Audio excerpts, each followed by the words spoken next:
دل کو بھی آرام ہو ہی جائے گا. تو حضرت ابو فاطمہ رضی اللہ تعالیٰ عنہ سے نبی پاک صلی اللہ علیہ وسلم نے فرمایا جلدی ملنا چاہتے ہو کہ دیر سے؟ عرض کی حضور فٹافٹ ملنا ہے، میں نے قیامت کے دن آپ سے جلدی ملنا ہے.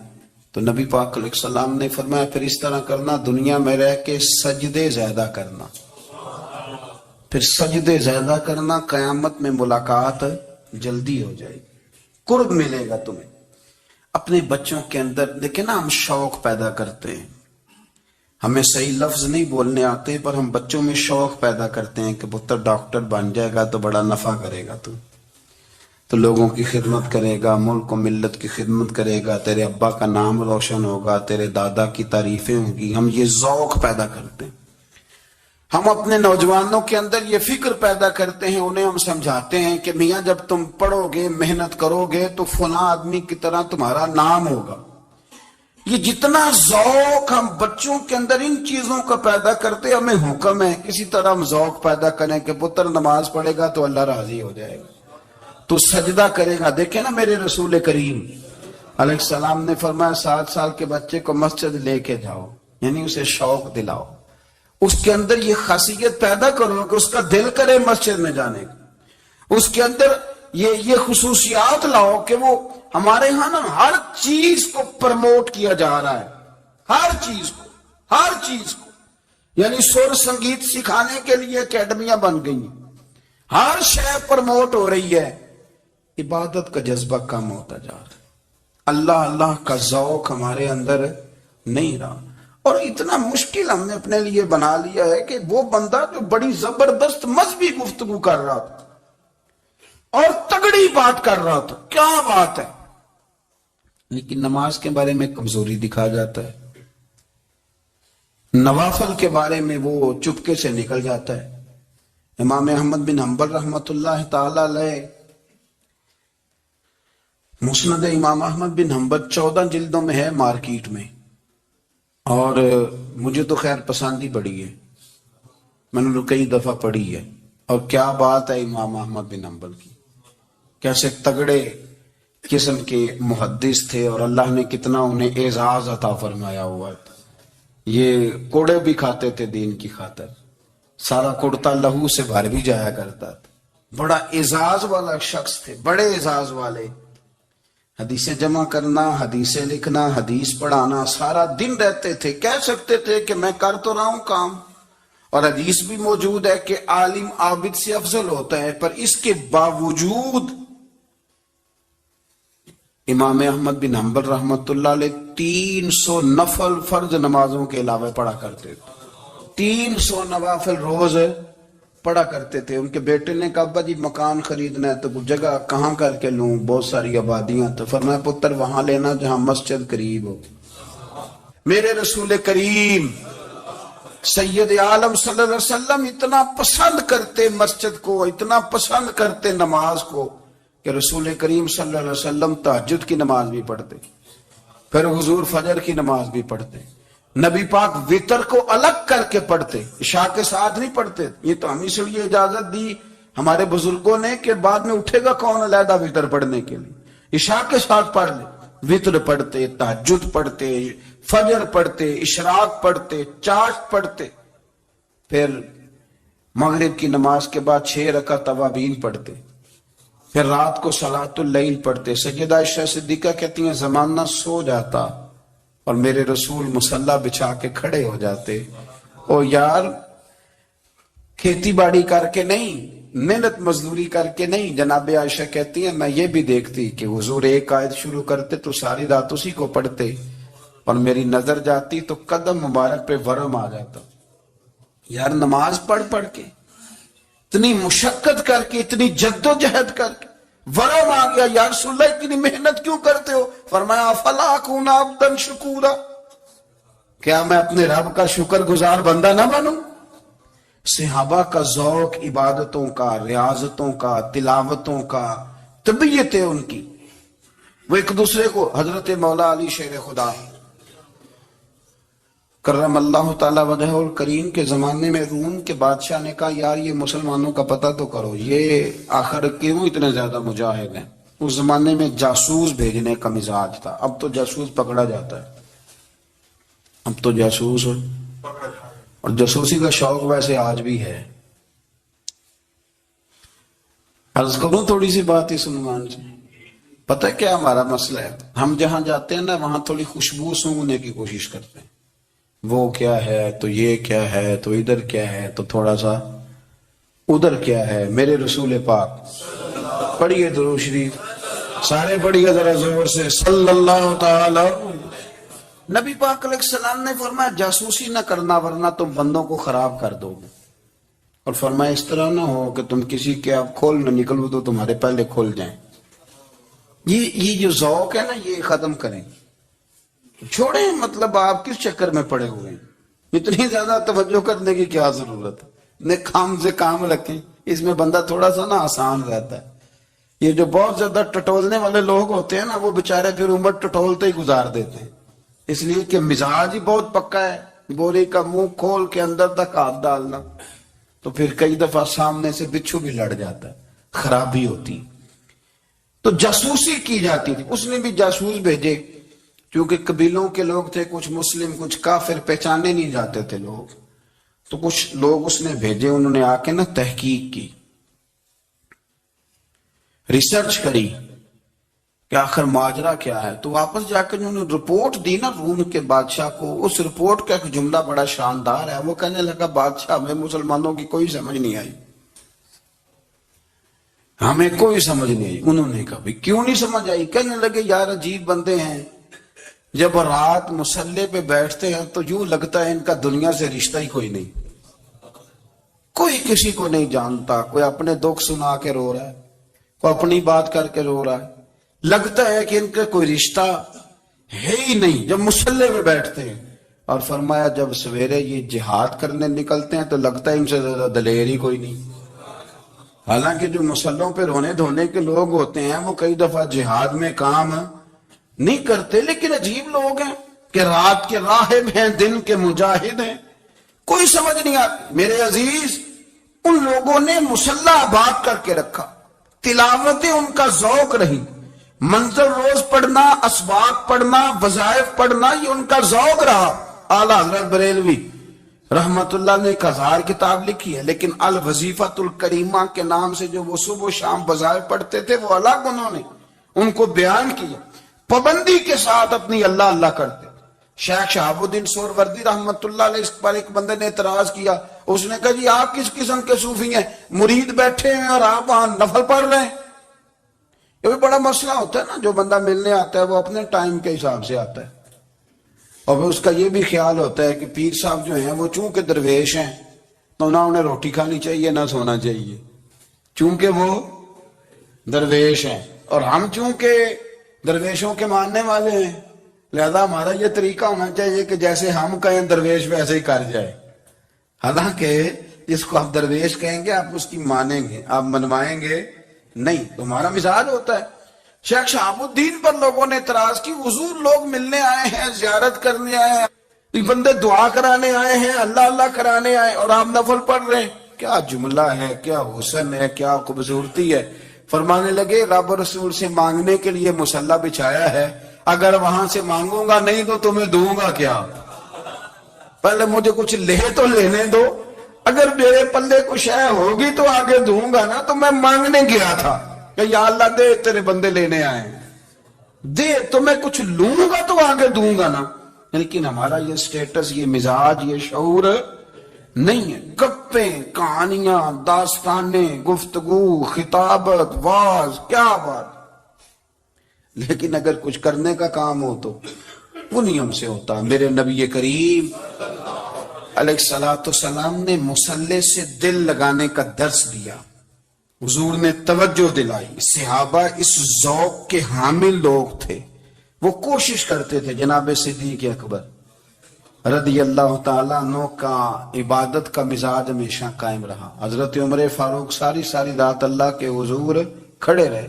حضرت عثمان غنی رضی اللہ تعالیٰ عنہ عشاء کی نماز پڑھ کے 2 رکعتوں کی نیت باندھتے تھے. 15 سپارے پہلی رکعت میں پڑھ دیتے تھے اور 15 سپارے قرآن مجید کے دوسری رکعت میں پڑھ دیتے. آپ نے نا حضرت عمر فاروق کے وصال کے بعد ان کی ایک بیوہ سے نکاح کیا، حضرت عثمان غنی نے نکاح کیا۔ وہ خاتون آپ کے نکاح میں آئیں تو عرض کرنے لگی امیر المومنین میرے لیے یہ اعزاز تو بہت ہے کہ میں امیر المومنین کی بیوہ تھی تو امیر المومنین کی منکوحہ ہو گئی ہوں، لیکن حضور نہ تو میں جوان ہوں کہ میرے اندر رغبت ہوتی اور نہ میں اب اس قابل ہوں کہ کوئی خدمت کر سکوں، میرے ساتھ نکاح کی وجہ کیا بنی؟ تو عثمان غنی رو پڑے، فرمانے لگے میں نے عمر فاروق کو مسجد میں اپنے رب سے ڈرتے ہوئے دیکھا ہے، میں نے اسے روتے ہوئے دیکھا ہے، عدل کرتے دیکھا ہے، انصاف کرتے دیکھا ہے، امت کی خیر خواہی کرتے دیکھا۔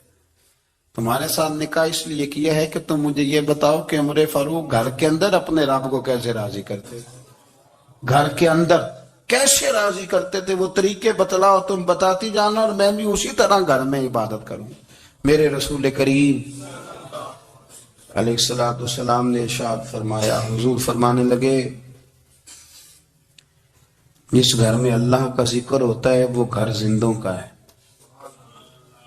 اور جس گھر میں رب کریم کا ذکر نہیں ہوتا وہ گھر زندوں کا نہیں ہے۔ گھر نا ہم نا کتابوں میں پڑھتے ہیں کہ ایک بزرگ کہتے ہیں، حضرت فضیل بن عیاض کہتے ہیں کہ میں ایک گلی سے گزر رہا تھا تو گھر کے اندر کسی قاری صاحب نے قرآن کی آیت پڑھ دی، ولی من خاف مقام ربہ جنتاں، میں تے میرے کانوں سے ٹکرائی تو اللہ نے میری کایا ہی پلٹ دی، میں توبہ کر گیا۔ اب گھر کے اندر سے آواز آئے تو صحیح نہ تلاوت کی، پر اندر سے آواز آتی نہیں، یا ڈیک بجنے کی آواز آتی ہے، یا ٹی وی چلنے کی آواز آتی ہے، یا دھوم مچانے کی آواز آتی ہے۔ عبادت کا وہ جو خاص شوق تھا، وہ جو حسن تھا، وہ جو توانائی تھی، وہ جو بات تھی۔ ایک جگہ پہ ہم بیٹھے تھے تو وہاں ایک صاحب آئے اور انہوں نے آتے ہی کہا کہ مہربانی کریں ذرا مجھے مصلی دے دیں، میرے نہ کچھ نفل رہ گئے۔ تو میں نے وضو کر لیا تو کوئی مصلی مل جائے، مصلی انہیں دے دیا گیا، وہ مصلی لے کے چلے گئے تو پیچھے ایک صاحب نے تبصرہ کیا، کہنے نے کتنا ریاکار بندہ ہے، لوگوں کو دکھا رہا ہے کہ میں نفل پڑھتا ہوں، ہے کوئی بات کرنے والی؟ میں نے اسے کہا، میں نے کہا تو مہربانی کرنا اس طرح کی ریاکاری تو بھی کر، پکڑ مصلی اور جا تو بھی تھوڑی ریاکاری کر کے آ، اٹھ ذرا شکر کر، کوئی یہ ریاکار بھی ملا ہے، کوئی نفل پڑھ کے ریاکاری کر رہا ہے۔ اللہ کا میں کہتا ہوں کو پڑھے تو صحیح نہ، یار یہ کوئی دور ہے نفل پڑھنے کا، اس میں تو لوگوں کا مزاج ہی نہیں، طبیعت ہی نہیں۔ میں نے کہا چل مہربانی کر، یہ لے مصلی اور تو بھی جا تھوڑی سی یا کر یا ریاکاری۔ اپنا ذوق، اپنی طبیعت، ہم نے نا ذوق غلط بنا لیا۔ اگر 20 بندے کہہ بھی دیں گے تو نے بڑی شاندار تلاوت کیا تو کیا اس سے بنے گا؟ 100 بندہ کہہ بھی دے تیری کیا بات ہے، کیا بات ہے نعت خاں کی، کیا بات ہے علامہ صاحب کی، پیر صاحب کی، پیر مہر علی شاہ صاحب رحمت اللہ علیہ۔ آپ تشریف فرما تھے تو آپ کے ایک ہی بیٹے بابو جی جن کو کہا جاتا ہے، جس دن صاحبزادے پیدا ہوئے تو خادم نہ وہاں سے نکلا۔ ان لوگوں کے شوق اور طرح کے تھے نا تو ان کی توجہ بھی اپنے شوق کی طرف رہتی، تو خادم نکلا اندر سے، پیر صاحب مبارک ہو، پیر صاحب مبارک ہو، پیر صاحب مبارک ہو، پیر صاحب مبارک، وہ شور کر رہا ہے۔ تو پیر صاحب کو وجد ہو گیا، اللہ اکبر، اللہ اکبر، اللہ، وہ کیا ہوا، کس بات کی مبارک دے رہے ہو؟ عرض کی حضور اللہ نے بیٹا دیا ہے۔ تو آپ فرمانے لگے اچھا حضور آپ کیا ہوا، آپ تو پریشان ہو گئے۔ فرمانے لگے جب تو نے 3 دفعہ کہا نا مہر علی کو مبارک ہو تو میں سمجھا تھا شاید تجھے کسی نے بتا دیا ہے کہ مہر علی سے اللہ راضی ہو گیا، میں سمجھا تھا کہ شاید تو یہ خبر لے کے آیا ہے کہ کسی نے بتایا ہے کہ مجھے آج خبر ملی ہے کہ مہر علی سے رب، اچھا پتر ہوا ہے، الحمدللہ اللہ کا شکر ہے، پر میرے لیے مبارک کا دن وہ ہوگا جب میرا رب کہے گا کہ میں مہر علی سے راضی ہوں، میرے محبوب کہیں گے کہ میں مہر علی سے۔ آپ بات کو سمجھیں، شوق ہی کسی اور طرف تھا، دل ہی کہیں اور لگا ہوا تھا، طبیعت ہی کہیں اور مائل تھی۔ کوئی وظیفہ پوچھتے تھے تو پڑھتے تھے وہ لوگ، کچھ اللہ اللہ انہیں بتائی جاتی تھی تو کرنے کا ذوق رکھتے تھے، طبیعت تھی، قائل تھے۔ حضرت ربیع کہتے ہیں میں بڑی دور سے سفر کر کے گیا حضرت اویس کرنی سے ملنے، بڑی دور سے، اور جب میں پہنچا تو فجر کا وقت تھا، تو حضرت ویسے کرنی کو میں نے پا لیا، تو وہ نماز پڑھ کے نا قرآن شریف لے کے بیٹھ گئے۔ فرماتے اشراق چاشت کا وقت ہوا تو نفلوں کی نیت باندھ لی۔ محدث ابن الجوزی نے لکھا ہے، فرماتے ہیں پھر جب زوال کا وقت ہوا تو مسجد میں جھاڑو دینے لگ گئے۔ ظہر کی نماز پڑھ کے تو عصر کی تیاری تک وہ مسجد میں بیٹھے رہے، اور میرے نبی پاک علیہ السلام نے فرمایا جو نماز کے انتظار میں بیٹھا ہو وہ نماز ہی میں ہے، وہ نماز ہی میں ہے۔ فرمایا میری دنیا، میری امت کی جو رہبانیت ہے نا وہ اتنی ہے کہ نماز کا انتظار کرے، اذان کے بعد نماز کا یہ راہب ہے، یہ اس وقت چھوڑ کے بیٹھے ہیں سارا کچھ۔ فرماتے ہیں عصر تک انہوں نے اللہ اللہ کی، پھر مغرب تک کی، عشاء کی نماز ہوئی تو نماز پڑھی تو وہ تھک گئے۔ اب مجھے وہ فارغ ہوں، مصلی چھوڑے تو میں ملاقات کروں نا۔ یہ آپ حیران نہ ہو کہ اتنی دیر بندہ کیسے اللہ اللہ کر، ہم نے کی نہیں نا اس لیے ہم پریشان ہیں۔ جو عادی ہوتے ہیں وہ کر بھی لیتے ہیں، وہ یہ کام، میری بات کی سمجھ آ رہی ہے؟ جب جاتے ہو کسی دفتر میں تو 8 گھنٹے کھڑے رہ لیتے ہو نا، مجبوری ہوتی ہے تو کھڑے رہا جا سکتا ہے۔ پاسپورٹ کا دفتر بولیے، امیگریشن کی لائنوں میں، اور میں نے تو ایمبیسیوں میں بندے 12 گھنٹے پہلے جا کے کھڑے دیکھے، رہ لیتے ہیں کھڑے۔ تو اگر ان کا منہ کے لیے رہا جاتا ہے تو اللہ رسول کے لیے بھی کھڑے رہا جا سکتا ہے۔ تو فرمانے لگے کہ جب عشاء کی نماز کے بعد آخر انسان تھے، تھک گئے، نیند کا غلبہ ہوا تو تھوڑی ایسے آنکھ بند ہوئی تو کھلی تو رونے لگے۔ حضرت اب ایسے کر لیا، رو کے کہنے لگے مالک مجھے غافل تو نہ کر، ابھی میں نے کیا بھی کچھ نہیں، دن ختم ہو گیا، کوئی نفل نہیں، کوئی اللہ اللہ نہیں، اللہ مجھے غافل نہ کر، میری مدد فرما۔ فرماتے ہیں جب وہ روئے تو میرے ساتھ جو شخص تھا، میں نے کہا اٹھو چلیں، کہنے لگا حضور ملنا نہیں، فرمایا جو میں لینے آیا تھا وہ مجھے مل گیا، جو میں ان سے سیکھنے آیا تھا وہ مجھے نصیب ہو گیا، اب اور میں نے کیا لینا، ختم ہو گئی بات، اٹھو چلیں۔ اللہ کے بندوں نے حضرت ربیہ بن کعب اسلمی رضی اللہ تعالیٰ عنہ فرماتے ہیں، کہتے ہیں جب بنو قریظہ اور بنو نذیر یہودیوں کے ساتھ حضور علیہ السلام نے جنگ کا اعلان فرمایا تو وہ دشمن ہو گئے، ہمیں خطرہ تھا کہ وہ رات کو کہیں محبوب کو تکلیف نہ دیں، تو کچھ لوگ نا تلواریں لے کے نبی پاک کے دروازے پہ پہرے داری کرتے تھے۔ گن مین رکھنا حرام نہیں، اگر کسی کو واقعی خطرہ ہو تو اس کے لیے سنت بھی ہے۔ حضرت علی المرتضیٰ تلوار لے کے حضور کے گھر کا پہرا دیتے تھے۔ حضرت ربیہ بن کعب اسلمی رضی اللہ تعالیٰ عنہ فرماتے ہیں کہ رات میری ڈیوٹی تھی کہ میں حضور کے گھر کا پہرا دوں گا، تو فرماتے ہیں میں باہر سن رہا تھا، ساری رات ہی میرے نبی پاک نے اللہ کی تسبیح پڑھی، ساری رات، کبھی تسبیح، کبھی تحلیل، کبھی تحمید، کبھی تکبیر، ساری رات۔ فرماتے ہیں ساری رات حضور پڑھتے رہے اور ساری رات ہی میں سنتا رہا، مجھے اونگ آ گئی، میری آنکھ لگ گئی، حضور ابھی پڑھ رہے تھے، میں تھک کے سو گیا۔ اور فرماتے ہیں جب میری آنکھ دوبارہ سے کھلی تو میرے کانوں میں پھر کوئی چیز گونجی، تو میں نے کان لگایا تو میرے حبیب ابھی بھی اللہ کو یاد کر رہے، ساری رات حضور رب کی عبادت کرتے۔ اسی لیے تو کہا یا ایھا المزمل قم اللیل الا قلیلا، حبیب ساری رات تو نہ جاگا کر، تھوڑا آرام بھی کر لیے گا۔ میرے بھائی اپنا مصلی، اپنی عبادات، اپنے وظائف، اللہ اللہ جو آپ نے کسی سے سیکھی ہے اس کو کبھی کمزور نہ ہونے دیں۔